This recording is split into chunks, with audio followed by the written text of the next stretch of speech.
So I manifested a house. And I know that sounds a little crazy, but it's actually harder the way I did it than what you think. And so if you've been manifesting a house, you're going to want to watch this.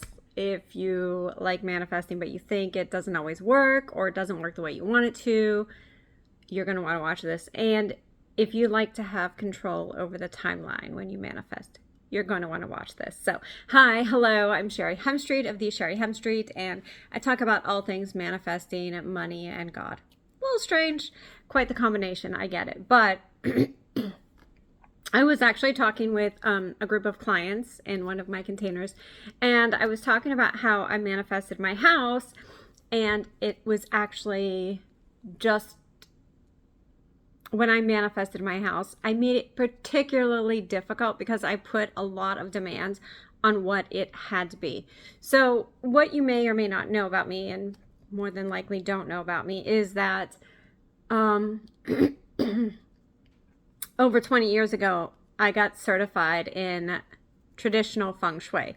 So, traditional feng shui is when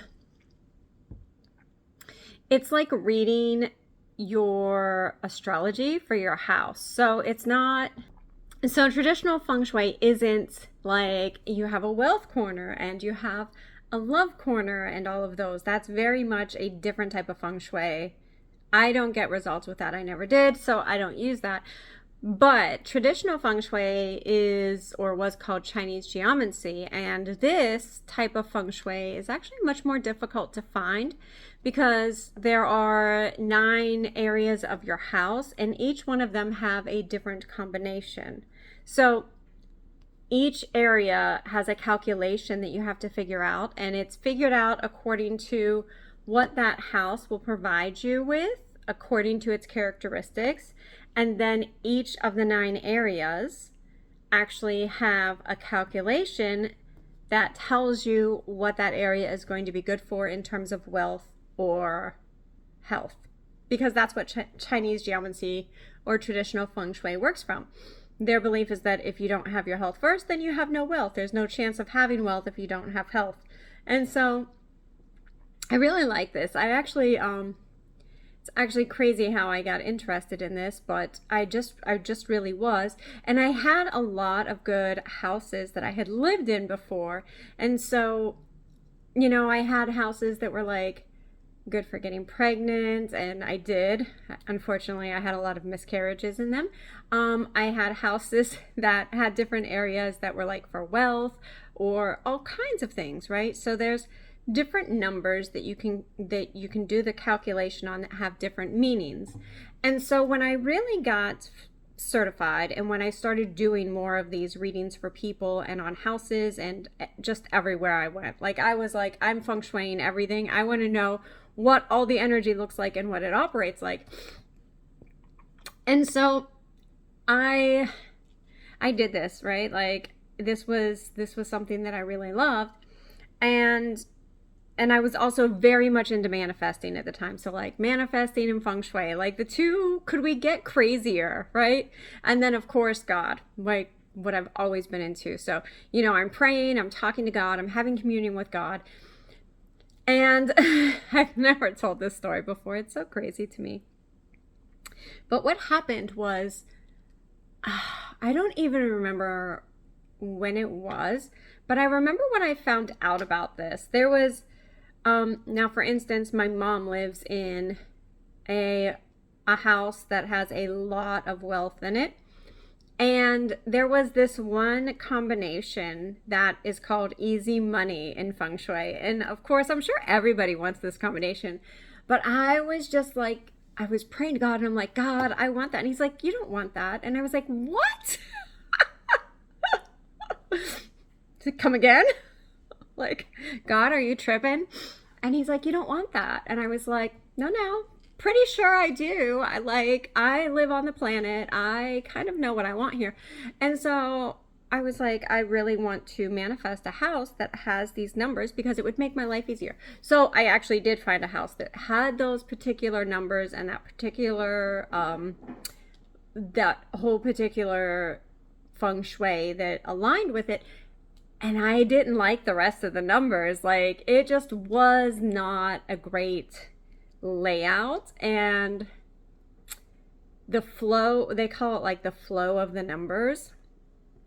I just didn't love it, right? So it did have like the easy money number, and I was just like, I don't like the house. I don't like the rest of the numbers. I didn't like anything about it. And so I was like, all right, God. I manifested that really quickly. I want to say that took 2 years, and I came across a house with those exact numbers. And I was like, okay, so I don't want that, God. But maybe I want a different house with those same numbers. And he's like, again, he came back with, you don't want that. And I was like, see, there's something going on in the communion here. There's something going on in the communication. Like, I don't know, maybe your head is too far in the clouds, or maybe you're just not hearing right down here. I was like, I want to manifest a house that has the right feng shui that will support me to become wealthy. Okay, so we went around and around and around on this, as I often do with God. If you've watched other videos, you know how I go back and forth and I just fight and argue with God because I think I should get what I want and I'm right. And funny, because in the end, he always ends up being right. And I say he, so like, don't get caught up on like God or he or her. It's just whatever comes out, right?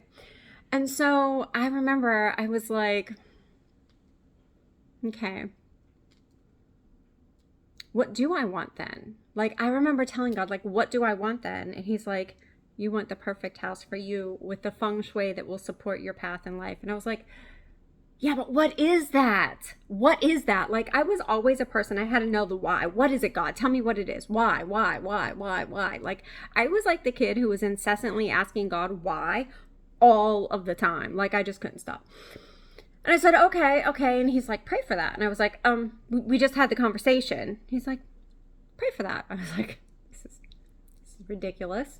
So sure. So I'm praying and I'm like, all right, I want the feng shui that will do this. And then like nothing happened for a lot of years. And I kind of forgot about it and I kind of let it go. And then I started doing manifesting again because I started teaching it. And I had started because something really crazy happened. So what happened is that I was taking a course and God was showing me that like, I was taking this course. I shouldn't have even been in the course.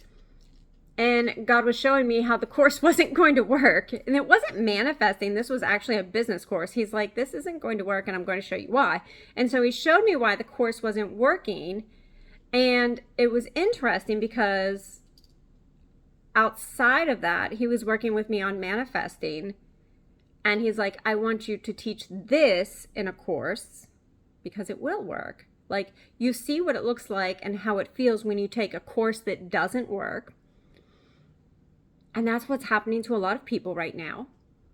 They're taking manifesting courses and they don't work. And I was like, okay, kind of crazy, but sure. Like, I loved manifesting. God taught me how to manifest way back in like 2004. Even before the movie The Secret came out, even before What the Bleep Is Going On or whatever the Bleep movie was, I can't remember it. Even before I had heard of Abraham Hicks, which was, that's a whole other story, right? And so I was like, okay. He's like, I want you to understand what it feels like. He's like, that is why I pushed you to take that course. Because I was like, you know, like, you kept putting this course in front of me, God. You kept putting this course in front of me. Why am I paying for this? Like, it was a $2,000 course, like whatever. And so I was like, okay, so what is it? So he showed me a way of manifesting that put the power back in my hands. And he showed me this way. He showed me what I had been doing to manifest, which was working like gangbusters, obviously. But he showed me how to make it work even better. So it's very hard to go through this like later, but he showed me where I could ramp up what I was doing and get better results and more accurate results. And so when that happened, I was like, okay, all right, this is pretty good. So I'm like working with this new manifesting energy and I'm doing it, right? And I'm seeing like how much easier it is, and I'm seeing the results in a way that people don't really understand. And I'm like, okay, okay, that's pretty interesting. So I put this manifesting course out because it combined parts of what I had always been doing in manifesting. I know, I'm still talking about manifesting the house. Stay with me. So there was always the parts of what I had been doing in manifesting, but then there was the part where it got even more specific and more precise, right? So with that, I started manifesting things. Like I was like, all right, if I'm going to teach this, like I have to know this and understand this. And I saw how it worked and I saw how it made sense. And he showed me the structure of like behind the veil of how it made sense. And I call it the creation code, your personal manifesting formula, because the thing that he showed me is he didn't show me this till a few years ago because I was like, why? Why did I have to wait so long? And he's like, well, everyone is teaching manifesting like it's a blanket statement, like it's a blanket thing, but it's not. It's personalized to you and what you desire and who you are. And everyone is so unique and specific. And so I actually used this to manifest a house with the feng shui numbers that I wanted. And I did it and I forgot about it, right? So I did it like right after I ran the first round of the creation code, your personal manifesting formula.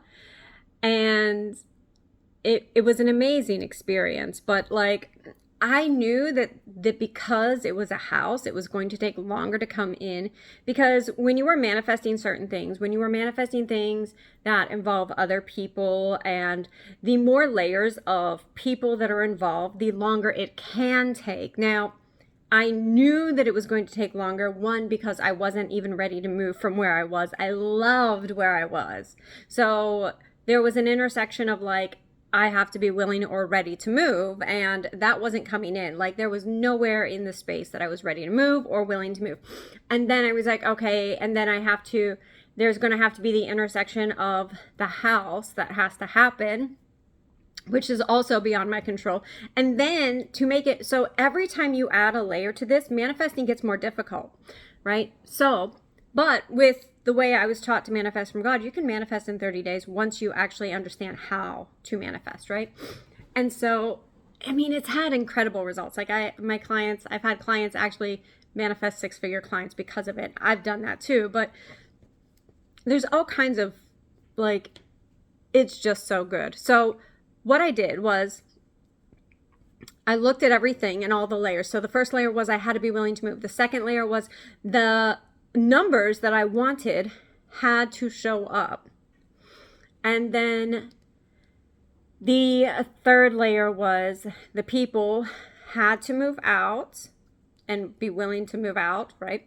And then the fourth layer, so I'm not making this easy at all. I just want you to understand how difficult I made this. So the fourth layer was that it had to be the price that I wanted to pay. And I am so insane. When I make up my mind about a price, I'm just insane. Like you cannot get me to budge. And so those four things were very, very, like it was just insane. I was like, I might have made this too hard for anything. And this is why I can so confidently sell this and run this. And I know people get great results once they learn it. When you make something so near impossible, but you can still manifest it,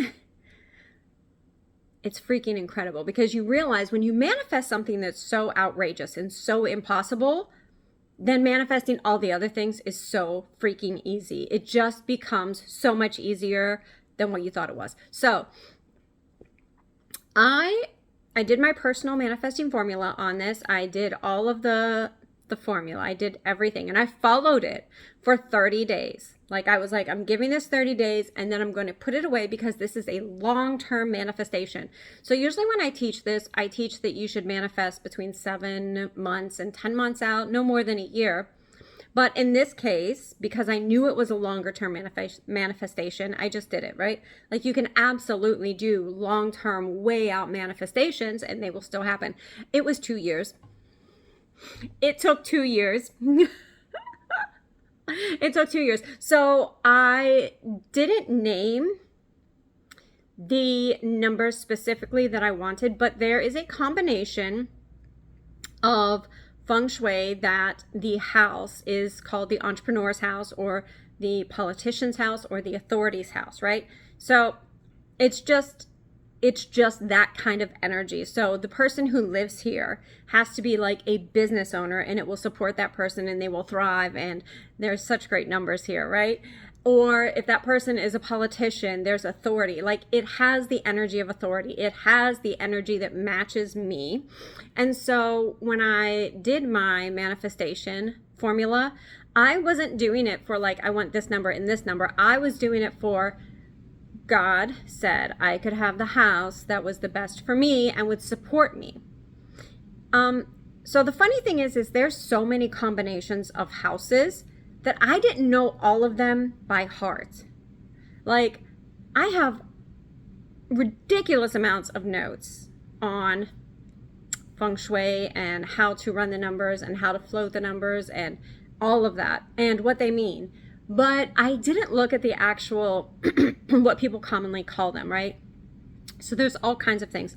But what I did get was I got a Wang Sheng Wang Shui house, which means that it was the most optimal house at the time that I moved in. Like the energy was insanely good, which I never even thought was possible. So that was my first manifestation that I wanted. And I wanted that way back. I can remember in 2007, I made the decision that I wanted a Wang Sheng Wang Shui, right? And it's a very tough thing to say. So I got a Wang Sheng Wang Shui, which is a type of house. It's not actually the numbers being floated. So that meant that this house was good for people and good for money in the most optimal time. So that was so exciting. But then when I looked at this house and I floated the numbers, it was literally an entrepreneur's house. It had the authority, it had easy sales, it had wealth, it had a money, like an entire money category that was just, it was so good. So there was 3 areas that were so good in this house that I couldn't have wished for better. Like I couldn't have imagined this. I couldn't even have imagined floating these numbers and getting this outcome. And not only that, like I literally got it. I got it for like, it was so good. I'm almost afraid to say it because it sounds outrageous, but it could have easily sold for twice as much. So that was really like the manifestation. Like I put all these things that I wanted in place and did it. And so it took 2 years. It didn't take 2 years to manifest. So I knew it was mine as soon as I finished the 30 days of working on my personal manifesting formula. I knew that energy was locked in because I could read my formula. I did the protocols and I knew, like, I know that when I do this stuff, it's done, and everything worked out when I was doing it. So I was like, all right, this is done. It's going to show up when everything actually aligns, because remember, there was 4 different things that had to line up to make this possible. I couldn't have imagined that it would have happened in 2 years the way it did. So anyway, I manifested the house that I wanted without knowing that I wanted it, because every house that I looked at, I was like, I'm gonna float the numbers on this and see what it is. And there was a couple of houses that I just didn't even, because I was like, I don't like them or whatever. But when I was like, I was so surprised at this house, and so that's why. So I wanted to share how I manifested my home in very quickly, 30 days. It took 2 years to show up, but that's a whole nother story. Anyway, so I teach this. I open it every once in a while. I don't know when I'm going to do it again, but if you're interested, make sure you like and subscribe. Make sure you're following, or let me just know below. And I do more videos like this, so go ahead and you can check those out. And you'll get notified. You know, if you're following, you'll get notified of when we are doing this again. Usually it's sometime around May or June. Just depends. All right. Thanks.